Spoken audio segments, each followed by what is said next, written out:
Okay, so I'm going to do something a little bit different with this project video.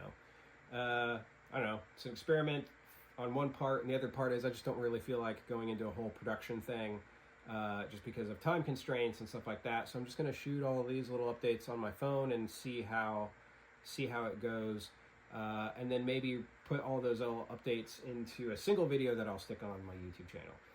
So here's the project. This isn't going to be a too exciting of a video. It's just I'm just going to give you the DL on what the project is, and then I'll post some other videos. I've got some updates shot. I'm already sort of into this project, and I'm just shooting this intro now just to get it done because I have a moment. But the project. This is the original. I'll insert it here. This is the original sort of prompt I was given by the person I'm doing this for. And what it is a scoreboard that displays the score of 6 teams, a 2-digit score that is either negative or that can be either negative or positive, and the score has to display that. However the display is made, or the scoreboard is made, it needs to show whether the score is negative or positive. So, has to be relatively light, portable, within reason.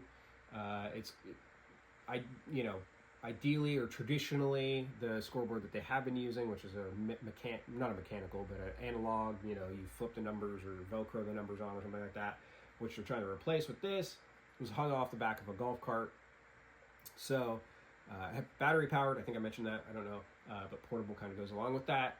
And yeah, so that's the prompt, and viewable. Obviously, it's going to be used outdoors. So it's got to be able to, it doesn't have to be waterproof, but, it's organ, so sometimes maybe it's going to be used and it's going to be a little sprinkly or whatever, even though it's being used primarily in the summer. And yeah, I think that's the major criteria. Obviously there's a cost, which I've actually already figured out because I already know how I'm going to do it. Spoiler. So that's the project. Oh, and I have to build 2. So total of 2, because they want the one, and then I guess they want a backup, is how I understand it. So anyway, so that's the project. So I will, where possible and where it makes sense, I will put the updates in like a playlist, and so you can follow along. And if you're interested, and we'll go along with that. Yeah,